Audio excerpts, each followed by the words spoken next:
Okay, so we're gonna do our second observation, and Great. you'll give me a little background on what you're gonna teach, if it's the same kind of continuation.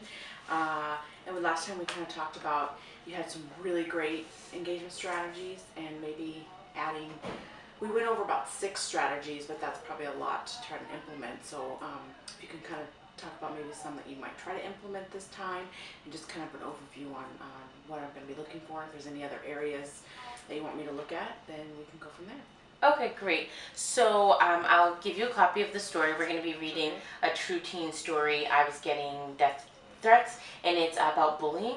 And so I thought it was appropriate today because I know that they had an assembly. Some students were going to be at these are going to be at the assembly about bullying. Oh, perfect. So it would give them a little background knowledge, but I'm still getting the lesson is still on annotating. Okay. And so what I wanted to do was just give them more practice with the annotating. So like I had said before, instead of bringing in other tools that you can use while reading, still focus on the text to self, text to world, and text to text, but with more practice and with a different text.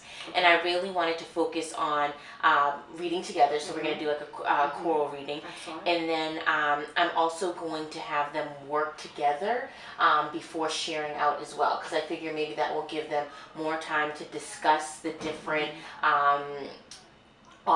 different types of options that they can have while reading, and so they could better understand that different people have different connections that they make while reading. And that's a good strategy too, because gets everybody, they know that they have to share out, so it gives them the accountability piece, like, oh, she's going to be asking me, but they have time to kind of process what they might be asked, so they're not kind of caught off guard and probably a little more comfortable volunteering and sharing out. So that's a good strategy. So it sounds like you're going to implement little choral reading and the partner talk strategy, and those are 2 wonderful strategies to go from. I also remember you had told me the finger to text. Oh, excellent. So I'm going to be using the finger to text as well. And those are pretty, to go on what you did before, they're pretty basic 3 more that you can kind of employ that kind of keeps them engaged, and you can quick check that everyone's engaged, and it sounds like it's going to be a great lesson. Okay, Look forward great. to it. Thank you. Thank you.